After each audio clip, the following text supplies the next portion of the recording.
Hello students, welcome to our new video lesson.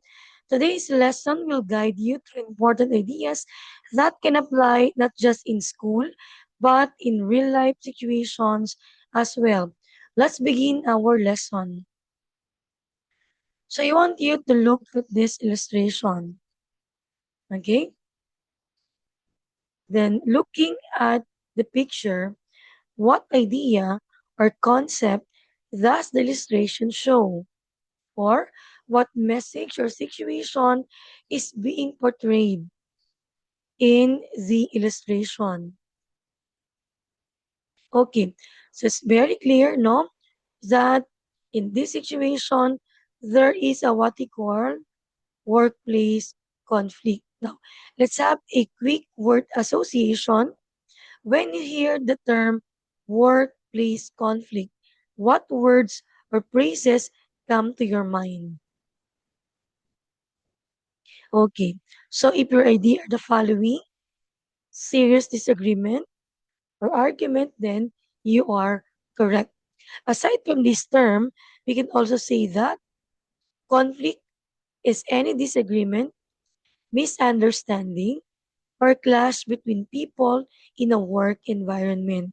It happens when employees have different opinions, goals, personalities, expectations, or ways of doing tasks. Also, no, some aside from this, there are also differences, that we can somehow, consider as factor why conflict, is really occurring.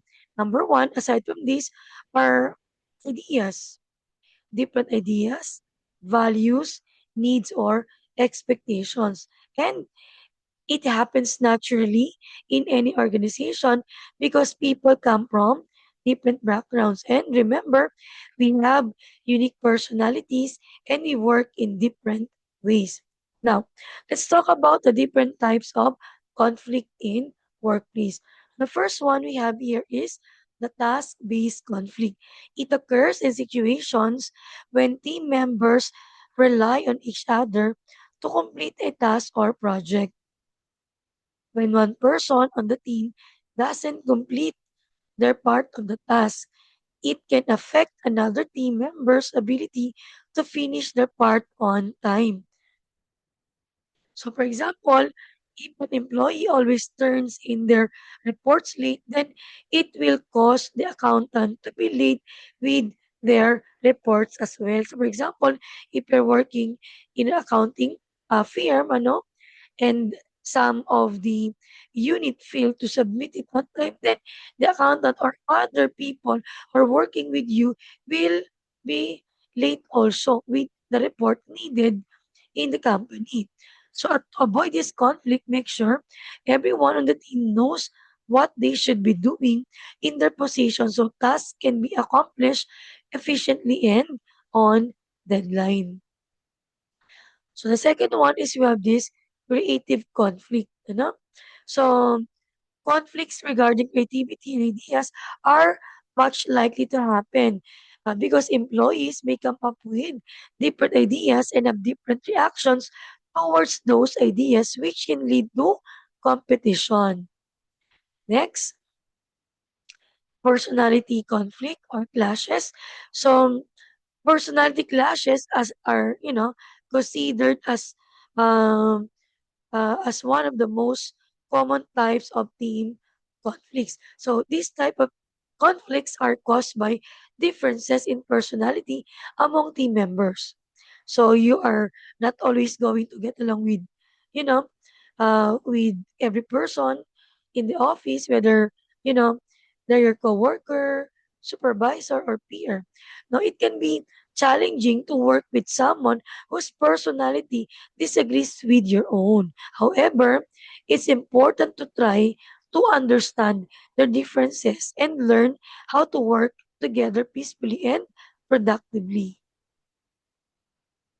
Next, work style conflicts. Okay, so work style conflicts occur because team members have different preference on how to accomplish tasks. Some work weekly and move on to the next task as soon as possible, while others prefer to complete tasks slowly and mindfully. So some people are self-starters who require little to no direction to finish a task, and others need guidance in every step of the way. So the best way to avoid these types of conflict is to recognize that everyone's work style is different. So we need to find ways to collaborate to achieve the same goal despite those differences.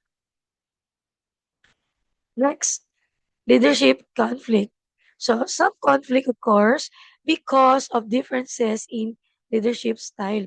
So everyone has their own way of leading their teams. Some leaders are directive, while others are, more open.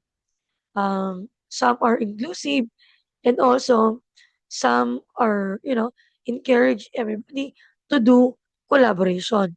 So this particular leadership conflict involves the application of skills, tactics, and mindset to help solve problems and even manage conflict and improve relationship.